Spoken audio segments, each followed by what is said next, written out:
Hey guys, welcome back, it's Ripe again. In today's video, my neighbor Karen hired an entire tree cutting crew to illegally chop down my 200-year-old oak tree standing on my property line. Here is what happened in this tree law story. My yard is my refuge. There's nothing better than working in the yard on Saturday morning and then spending the afternoon outside with family. Our land is rural and scenic, which makes yard time even more special. My favorite spot in my large backyard is my family's oak tree. The oak is a beautiful old grandfather of a tree, and it had watched over the property for generations. Season after season, this stately old tree brought picnic shade, shelter from rain, and a beautiful backdrop to the edge of our land until it all came crashing down. One sunny Saturday in early May, I was out in the yard up to my usual business. Typically, I mowed, raked, pulled, and whatever else needed to get done, and with summer coming on fast, there was plenty to get done. But the birds were out and the sun was shining, so it was a great day to be in the yard. My first task went well, so I was feeling great.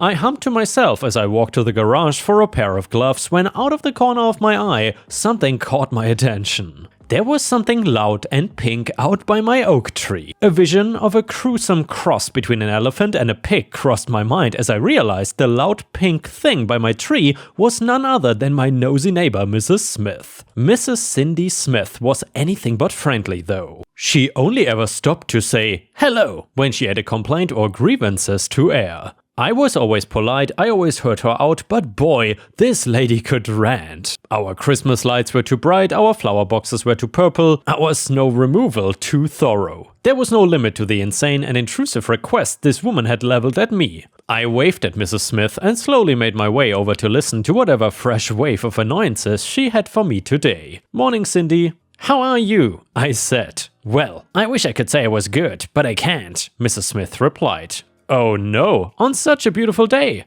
I quipped with a smile, trying to put her at ease. That's just the thing, isn't it, Duck? I cannot enjoy the beautiful day because of your ugly tree, Mrs. Smith snapped. Oh, come on now, you don't mean Grandpa Oak, right? This old tree has been here longer than either of us has been on the planet, and it's not doing anyone harm. Mrs. Smith rolled her eyes with gusto and let out a sigh for the ages. She looked like a woman whose spouse had just been murdered. I was pretty sure that Mrs. Smith worked at a department store, but in another life she could have been a world-class actor. I know the tree has, Mrs. Smith paused and appeared to be searching for words, sentimental value, but it's blocking my light and its branches come onto my property. Therefore, I'm willing to split the cost of removal. Split the cost? Are you Betty? Look, I might be willing to consent to a trim, but I'm not removing anything here, I said. That tree has to go, that's it, said Mrs. Smith. And if you're not willing to meet me in the middle, I might have to take action. Are you threatening me here? Because that would be unwise, I said with a sudden edge in my voice. Are you threatening me? Mrs. Smith shouted. She shook her head and walked back into the house in a huff, but just before going inside, she turned around and called, "Cut the tree down, Duck!" I stood rooted on the spot watching her go. That woman was a pill. Always some new request or demand, but this one was just too much. I picked up my garden tools and did my best to put her out of my mind. Later that night, I told my wife about the altercation with Mrs. Smith. "You cannot cut it down," she gasped. I know, I agreed. My lovely wife always had the best advice in these situations. At first she looked flabbergasted by the request, but then she said, "That nosy old crone makes me so mad. But why don't we look into a tree trimmer, just to shut her up?" I agreed, mentally added that to my long to-do list, and then did my best to put nosy Cindy Smith out of my mind. A few weeks later, we went on a 5-day vacation. We left our pets with a trusted friend and made sure our porch and perimeter cameras were all in working order before leaving. I also made sure to get a tree trimmer scheduled for after our trip. I could not wait to see the sour look on Mrs. Smith's face when their crew showed up. I enjoyed the thought of it while sipping a drink on the beach. It was a perfect vacation until my phone rang on the 4th day. It was my friend and pet sitter, so I picked it up. "Hey Greg," I said. "Hi Doug, the animals are all okay, but I have a bit of a crisis on my hands here," he said. "What's going on?" I asked. "That vile woman from down the road, she has done something terrible. She has a crew out here cutting down your tree." "No," I said in disbelief. "That's what I said, but I'll send you a photo. Cindy Smith is cutting down your tree. She cannot do that without my consent. It's on my lot." I said. I know, but I get the feeling she cooked up some lie or something to get the crew to take it down and now they are backing out, he said. My hands shook as I hung up and went to my messages. There were 4 new pictures of my 200-year-old oak with a gouge about 1 foot deep in its thick trunk. We had so many cherished memories around that old oak, I felt like someone had attacked a member of my family. It was a nightmare in the middle of my dream trip. I knew I needed to act though. Within a couple hours, I was on a plane headed home to straighten my crazy neighbor out. After a long flight and an anxious drive, I arrived home and saw the wreckage for myself. The once mighty 3-foot thick trunk was sawed deeply through the trunk. It was cut nearly in half. The cut portion of the tree slumped on the ground like a fallen soldier. Seeing the tree like that hurt, but it also solidified my resolve to make my rude neighbor pay for this. I went into my office and sat down at the computer. I remembered that I had checked the cameras and I thought maybe I could see the crew talking to Mrs. Smith. I found the footage of the tree trimming crew cutting down the tree, but there was no evidence of Cindy Smith.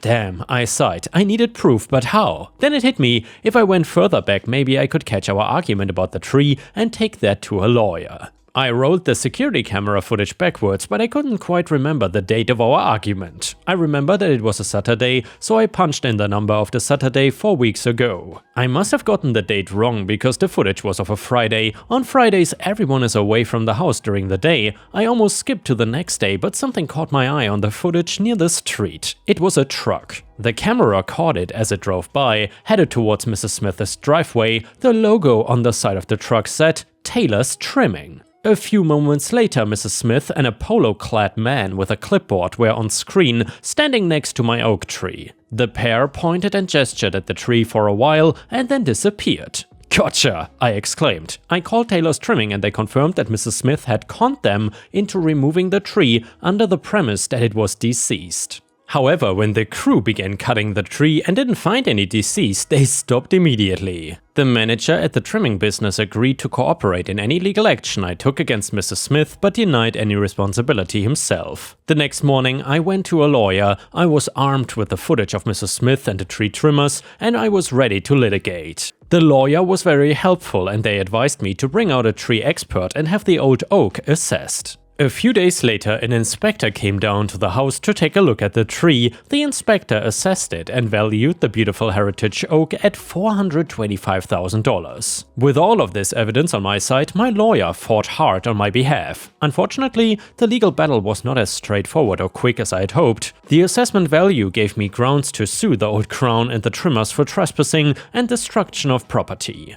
I then sued for the full value of the tree, or $425,000, but she fought me at every turn with excuses and delays. After almost 6 months in the courts, we finally reached a solution. My lawyer called to inform me that a settlement was reached for the full amount. The tree company was responsible for half and Mrs. Smith had to pay the rest. The lawyer said that she was struggling to come up with the money and would probably have to declare bankruptcy. I felt bad for the woman to an extent, but she got what was coming to her for all the years of nosy, rude and unneighborly behavior.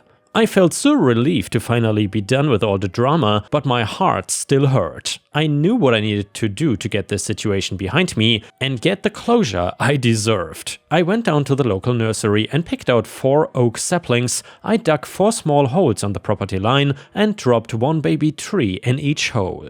The view is not quite what it used to be, but I will always have those cherished memories in the shade of the old oak tree. And yeah, Ripe Stars, honestly, by now I would have hoped that people learned not to mess with the trees of their neighbors. And yes, even though tree law is just as satisfying as it always was, it also can be a very expensive experience for the people involved. So I would suggest you not to engage in it. Anyway, the next one is titled, "Who is the douchebag here?" I'm not sure what to do. My boyfriend's sister Chrissy pulled a prank on me 2 months ago. She left about 15 gnomes in my front yard. No warning, they were just there. I called people up and asked them, but no one would tell me. I guess this is the part of the prank. I had no clue what was going on. Eventually the kids in the neighborhood started picking them off. So I brought them inside my garage. 2 of the gnomes were pretty cute, so I cleaned them up and put them in my house. I waited for someone to come clean, but no one did. After 3 weeks, I decided I was gonna just donate them. A friend asked if they could have some, and I let them. I started giving them to people who commented on one being interesting or cute.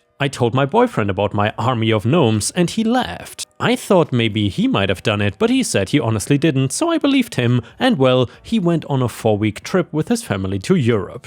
I got a few emails from him, but we were both busy. I went on a trip myself for work and for pleasure, so when he got back he asked how the gnomes were treating me, and I let him know that most of them had found new homes. He got really silent and asked how many I had left, and I told him it was 10. He asked who took them and said that we needed to get them back. I was confused. It had been 2 months and the gnomes were kind of a funny story, but I don't remember everyone who took one, let alone the kids who picked about 10 off the lawn. He then told me they belonged to Chrissy, who thought I had just stored them in my garage, which is why she didn't pick them up before the trip. Chrissy is his sister, and apparently Chrissy has been pulling the gnome army prank for years, and I'm the bitch who gave away her army. My boyfriend is furious with me and asked why I would do that, and I told him he should have come clean and I would have just kept them in my garage for her to pick up later. He said it was not how the prank worked, and he said he needs to rethink the relationship. He wants me to get them back as they are dear to Chrissy. Chrissy doesn't know yet and I'm not sure what to do about this. I had a few people offer to return their gnomes, but the rest of the people said they gave them away to so-and-so and didn't know where they are now. This is such a surreal situation and I have no clue what to do about it. I don't see how I was wrong, but I feel bad. So what can I do? Comment number 1. Ha, what the actual F? Damn girl, if this dude and his sister are too dense to realize that no one is going to hang on to 50 gnomes for 2+ months while they figure out who they belong to, I don't think there's any help for them. Show them this post responses. He's being ridiculous. You cannot reasonably expect someone to keep 50 garden gnomes. If they were that precious to her, she should have come clean about it after about a week to ensure that she got them back. 2 months is just preposterous. I would have donated a lot of them. Actually, I probably would have recycled them all. Don't feel bad, your boyfriend is not being fair at all. Edit, I bet he borrowed them from her and set the whole thing up. Then he neglected to come clean. Even if he swears he didn't do it, I don't believe him at this point based on his reaction. And you gave away the gnomes that he borrowed from his sister, and now he realizes she might be upset and is blaming you. What a dum-dum. Sorry. Comment number 2, your boyfriend said that he needed to rethink the relationship over this. Something so ridiculous? Obviously you two have bigger problem than just this if he is willing to break up over it. He is completely in the wrong. Who plays a prank with something that's supposed to be so important to them and then keeps it a secret for 2 months? Update, I decided to bite the bullet and talk to Chrissy. I brought the gnomes I had to her house and knocked on the door. Chrissy's mom answered and asked me in. I was tired of the immaturity and mind games. My boyfriend has been sending me threatening texts saying to get him more gnomes. I could see a lot of red flags or red hats if you're so inclined. I wanted Chrissy to have her gnomes back and just get it over with. When I handed Mrs. Mom the open box, she asked where I got these. She seemed really upset that I even had them, and I told her the story. Pretty much what I said in the last post, but with some more detail. Her reply was that Joe has been telling a totally different story. She seemed really hurt about the whole thing, and while I wanted to make a quick getaway, I was curious. Blah blah blah. Mrs. Mom told me a little bit of the background. I'm not gonna repeat everything she said because some of it is sad and pathetic and a little too dark for a post about a gnome invasion. So basically, the gnome army belonged to Chrissy's late boyfriend Steve. Steve and Chrissy used to put them in people's yards and then demand another member for their army. So the gnomes came from people Steve and Chrissy knew over a period about 5 years. Steve then passed away, Chrissy stopped the gnome pranks and put them into storage. She has not pulled the prank in almost 2 years now, but freaks out if someone mentions getting rid of the gnomes or even moving the box. I felt like an a-hole, but Mrs. Mom thanked me for bringing some of them back. She did say the annoying line that you should have kept them even if you didn't know who they belonged to. She did say that she was gonna replace the gnomes in the box with other ones and hoped that Chrissy didn't notice. Not sure this is a smart idea. Anyway, she said she wanted to believe me, but that this is likely the last time she would want me in her house. Jeez, thanks. I said that was fine, I had no intention of staying in a family who pulled weird pranks and then blamed the victims. One bridge burned, I guess. I mean, I understand she's likely upset because Chrissy apparently doesn't handle any mention of Steve well. She's likely gonna be upset and never speak to the person at fault again, which is likely me. How I got them out of a storage unit 3 hours away? Well, the mystery will likely haunt their family for years. As for my now ex-boyfriend, I went to his house and asked him why he pulled the prank. His answer was stupid, and telling that I don't know, he wouldn't answer me and he wouldn't tell me what was going on. He said he just wanted to do something cute and then it got out of hand, and he thought I would keep them. Something about having his own little secret made him happy. Then in response, I got my things from his room and left. I told him that our mutual friend Jake would bring his stuff by at a later time. Jake agreed to this and said that Joe's story was BS. I guess Joe told people that I got the gnomes out of the storage unit and put them in the yard to get attention. That totally makes sense. I guess it was spiteful to do, but I did send Chrissy a message on Facebook. It read like this: Chrissy, I don't think we will be friends after this. I know you want to believe your brother, but I did not take your gnomes. I did not know why they were in my yard or even that you had them. Please understand, I would never aim to hurt, steal or take from you. Your brother admitted to putting them in my yard, though I have no idea why he did it. I got an okay back and then she blocked me. I blocked Joe and his family in response. I'm not sure what to do now, but it has been a really interesting few weeks for sure. And yeah, Ripe Stars, let me know what you think about this story, but I would say OP is clearly not the a-hole here. If you play a stupid prank like that, then you win stupid prizes. It's as simple as that. Honestly, if you put crap on my private property, then please don't assume that I will give that stuff back to you. Also, this prank was absolutely childish, so props to OP for standing up for herself and breaking up with the weird boyfriend.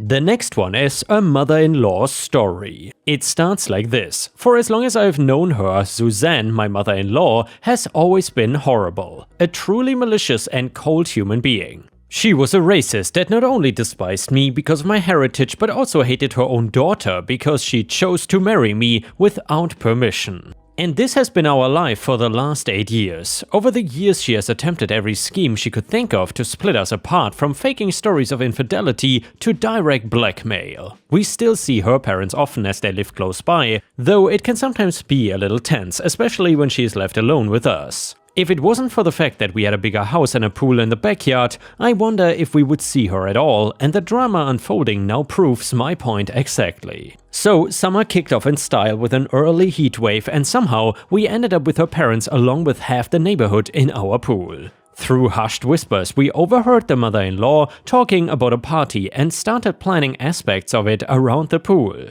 I knew that her 60th birthday was coming up next month, and she had said loudly and often that she wanted it to be a big celebration, though never spoken to either of us directly about what that might entail. Rather than be accused of snooping, I left them to their whispers and plotting while I kicked back in a sun lounger. I was woken up sometime later and noticed that nearly everyone had left, and my wife stood over me with her parents looming behind her. After helping with the cleanup, I walked into a conversation my wife was having with her mother. All eyes turned to me expectantly. Suzanne explained that she was gonna be having her next birthday here because it would be too hot without the pool.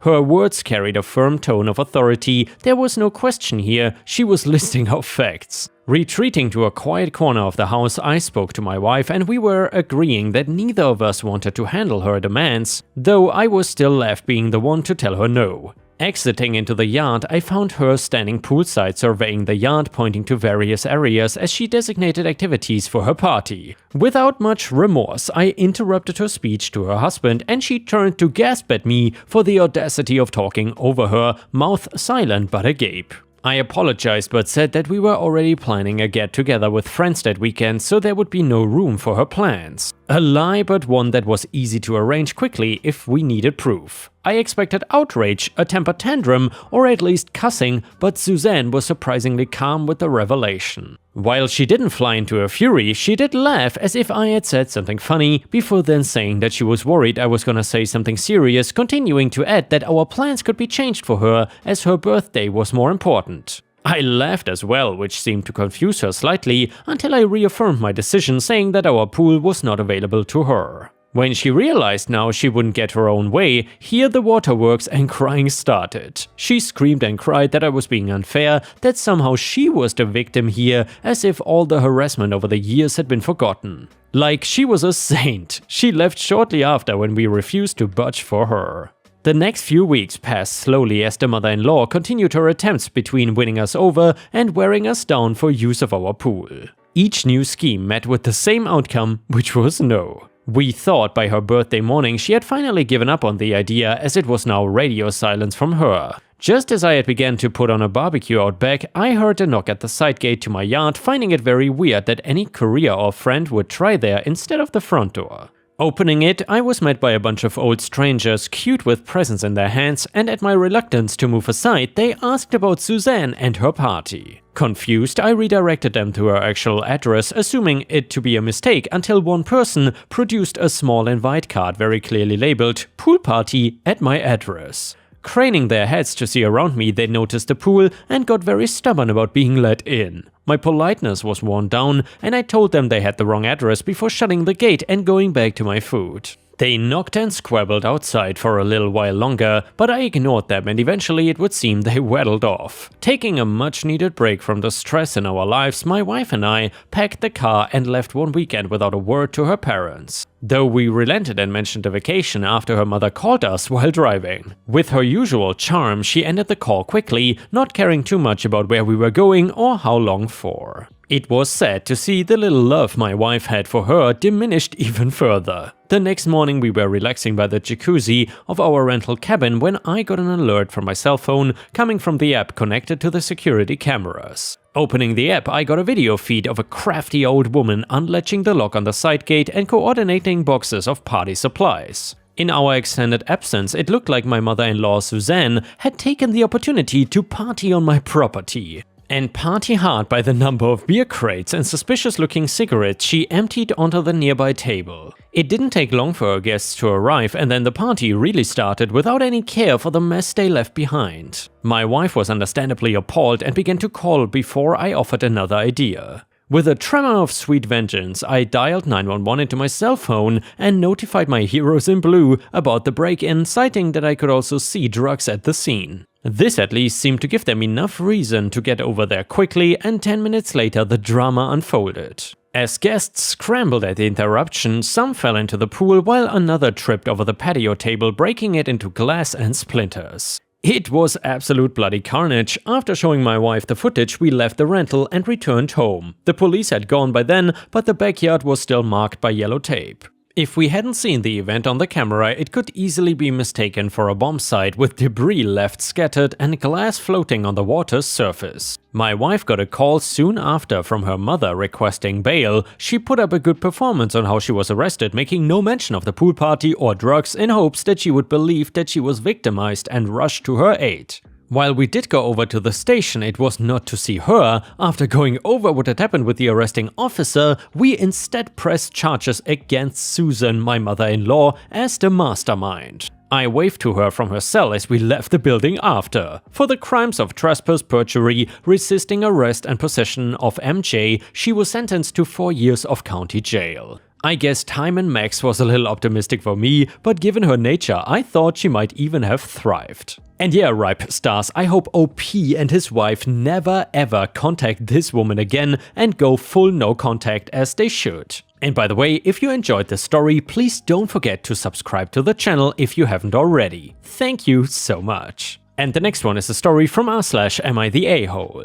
My husband and I are new homeowners and moved into our first home a little less than a year ago. We've had a rocky relationship with one of our neighbors from the start, an older couple. The husband is pretty chill and kind to us, but the wife has been confrontational and made sure, when we moved in, that we knew exactly where our property ends and theirs begins. We are in a city and our lots are about 2,000 square foot each, so we are talking a matter of inches that she doesn't want us crossing. When we moved in, other neighbors on the street welcomed us and also warned us about her attitude and nastiness. Basically, the point being that honestly, I'm intimidated by my neighbors and don't want to confront them directly. They got a fire pit in their backyard that's roughly 20 feet from our house. The weather has been getting nicer, so they have been using it for recreational use just to have a fire going while sitting outside and chatting. Naturally, being so close, the smoke comes right into our home, so we cannot open windows and we cannot be outside in our own yard without being covered in smoke. It has even set off the smoke detectors in our house if any window is opened a crack. I checked our local laws and any fire pits require a permit and must be 75 feet away from any structure, which is basically impossible considering the size of our houses and our small yards and can only be operated from January to May 1st. So that's why I called the non-emergency line of the fire department yesterday anonymously, and within 5 minutes they were there and it was put out.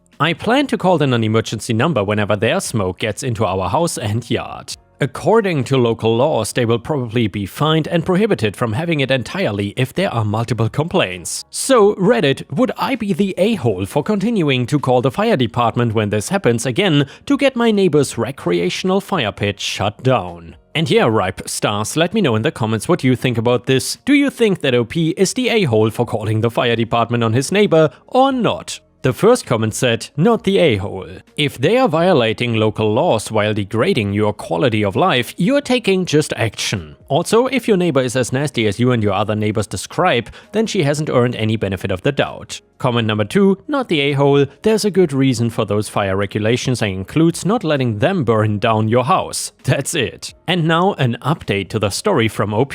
So, I called the fire department office number specifically listed for questions and concerns and complaints on outdoor burning. I did not call 911 or emergency fire services. They sent a couple of guys over to speak with them without a fire truck. Edit number 2, edit again to make it clearer that no emergency services were used. My fire department has a non-emergency number specifically on their website to call about fire pits and outdoor burning. Also, I'm not sure why there are so many comments claiming that I'm lying about the fire alarms going off. It's happened at least 3 to 4 times. We are talking big fires with a lot of smoke in a very dense neighborhood, not a little grill. Final update. I was not expecting so many comments, but thank you. So to answer a couple questions, yes, our properties really are that small and close, exactly 7 feet from the side of our house to the fence, and the fire pit is just a few more feet back. And yes, I would want the fires to stop even if they were nice neighbors. I almost lost my childhood home to fire, so I'm super paranoid over smoke and fire being so close to my house. Yesterday's fire was the biggest and smokiest one they had yet, so I was kind of in a small panic when I called in an emergency line, and only after the fact have been reflecting and agonizing if I'm an a-hole for it. General consensus seems to be not the a-hole, even though I'm supposedly a coward for being scared of an old lady, but I'll probably talk to the husband at some point if he's outside alone. And with this, we have reached the end of the video. However, if you cannot get enough of my content, please check out my endless playlist, where you can find thousands of hours of content. In addition, please don't forget to subscribe to my channel to not miss any of my daily uploads. Thank you so much in advance, and I hope to see you again tomorrow.